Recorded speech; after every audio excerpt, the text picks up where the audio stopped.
Maintenant que tu as ta table de données qui est créée, tu vas pouvoir l'afficher en entier dans un nouvel écran. Donc on va voir comment faire. La première étape, ça va être de créer un autre écran, en cliquant sur le petit plus.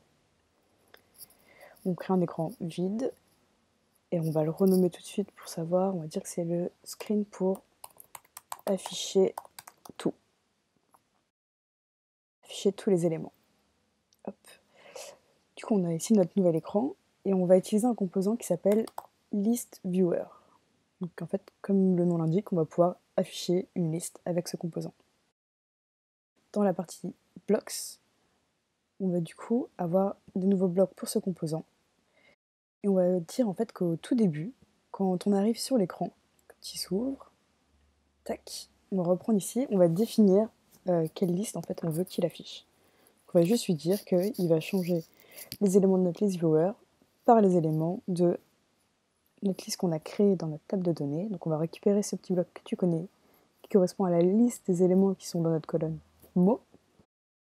Et il y a juste à lui dire ça. Comme ça, quand l'écran commence, il va aller modifier le composant ListViewer pour afficher tous les éléments de la liste qui sont dans la colonne mots. On peut tester dans la partie design. On clique sur Preview.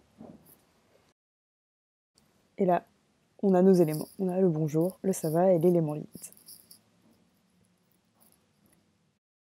Et avec ce composant, tu peux aller encore plus loin. Et si tu regardes dans la partie blocks, tu as un bloc pour ce composant qui s'appelle quand item click. C'est-à-dire que quand on va cliquer sur un des éléments en fait, de notre liste, donc par exemple nous on avait bonjour et ça va, donc si on clique sur bonjour, on va pouvoir aller sur un autre écran par exemple et afficher d'autres paramètres. Ici du coup tu peux récupérer l'index, c'est-à-dire à quel endroit il est dans la liste cet élément, ou juste l'élément directement. Tu vas pouvoir l'utiliser dans une variable par exemple pour changer d'écran ou afficher des choses en plus. C'est un petit peu à toi de voir comment tu veux utiliser ce bloc pour rendre ton app encore plus cool.